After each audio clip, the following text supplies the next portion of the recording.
we're already talking about what the next election looks like. Now, of course, it's a little different this time because you will not have an incumbent candidate. That doesn't happen all that often. Obviously the 8-year term, that happens. But when it comes to this sort of very specific situation, so now the Democrats are trying to figure out what to do, as well as the Republicans. And you have the moves from the Democrats starting to plant. Because, look, I know it feels early. And it is early to start this discussion.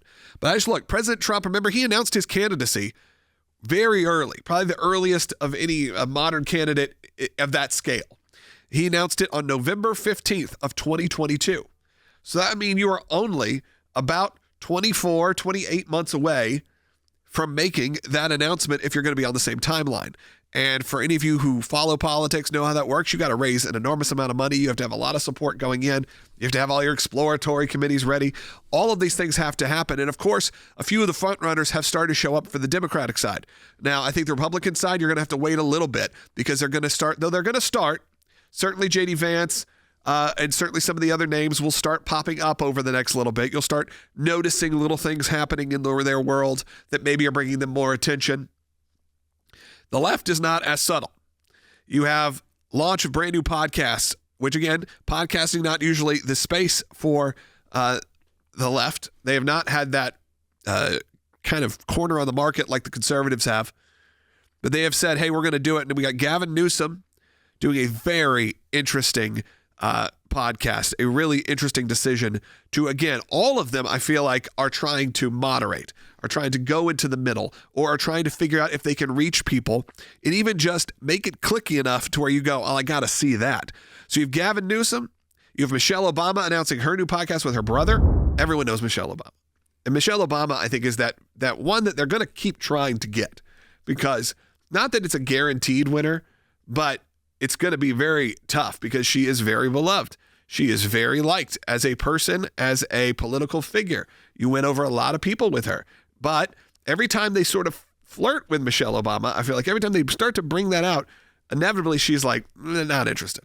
Well, what's interesting about these moves is that one of the biggest losing angles for the Democrat strategy in 2024, that election that we're just past, was their abandonment and unwillingness to go into new media, into the podcasting world, where the views and the impressions are infinitely larger than going on CNN.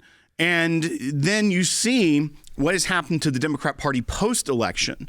You see the spectacle at the joint address to Congress, where they embarrassed themselves as a party, the elected officials within the party. And so the entire conversation is, how do you recover from this as a party? We have no strategy. We have no leader. Tim Walz was asked in an interview, who's kind of the leader of the party? And he had this lame answer that it's the voter that's the leader of the party. Well, voters rejected the party pretty overwhelmingly in November. But you're starting to see these very savvy, very smart moves by Michelle Obama, by Gavin Newsom, who are not Washington, D.C. Politicians right now. Obviously, Michelle Obama was the first lady, but has been out of the arena, so to speak, at least publicly and elected-wise for a while. And then Gavin Newsom, who has, when you look at his record in California, has devastated the state. They tried to recall him, and it got pretty close. Right. And instead, he's able to go, and he is a political genius, and his team are political geniuses. Because right now, he's getting negative headlines about him. Headlines like Gavin Newsom's podcast shows he's out of step with the state. Or Adam Kinzinger, who is former Republican anti-Trumper, saying that having Steve Bannon on his show is unforgivable and insane. So when you have California newspapers saying he's out of step with the state, and you have people like Adam Kinzinger, who I don't know a single person who likes Adam Kinzinger, saying that he's out of step and insane, what that does to the low information voter, the person who doesn't follow it, not the people that are watching this show who understand what's going on, but the people that start paying attention around the time of the election, Now he has baked in headlines about his own newspapers in his state attacking him and people like Adam Kinzinger attacking him. And what does that do? That gives him moderate chops, no matter what his policies are. And that's why it's so effective and smart and savvy, but really dangerous when you see a politician that knows how to command the public space like this and get in the minds of people in a different way. And how many people who would have never watched or listened to an episode of a Gavin Newsom podcast because it was Charlie Kirk, because it was Dr. Michael Savage, because it was Steve Bannon. You know who's sharing these clips? These clips are being shared by a lot of conservative influencers. Yeah, it's even the joke that kind of landed where Charlie Kirk was speaking with him, and he said, my son is such a giant fan of you, Charlie. I'd love to, we have that. Yeah. But then it was able to, again, kind of defuse maybe some of the most controversial things that Gavin Newsom did. And of course, it also references shutting down the schools. And yes, it's done as a joke. It's done for fun. But when you really look at it, is it normalizing what has led to the destruction of one of our best states? Night, trying to put my son to bed. He's like, no, Dad, what time? What time's Charlie going to be here? What time? And I'm like, dude, you're in school tomorrow. He's 13. He's like, no. This morning, wakes up at 6 something. He's like, I'm coming. I'm like, he literally would not leave the house. Did you let him take off school? No, he didn't. Of course not. He's not here for a good reason. But the point is you canceled school for like 2 years. One day. The point is the point, which is you are making a dent. He makes the joke. The point is he says, my kid loves you.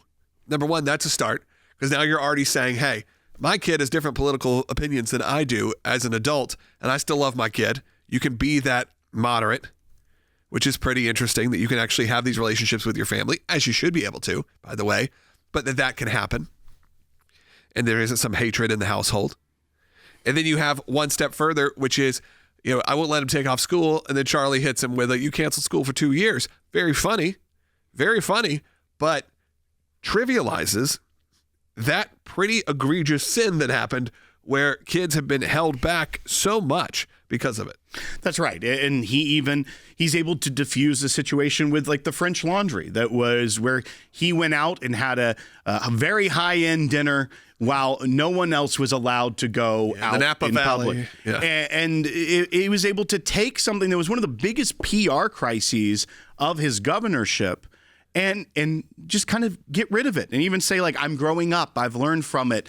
But it's very savvy. And that's why I think, once again, not to the people who watch this show, who listen to this show, but this is what you need to be aware of.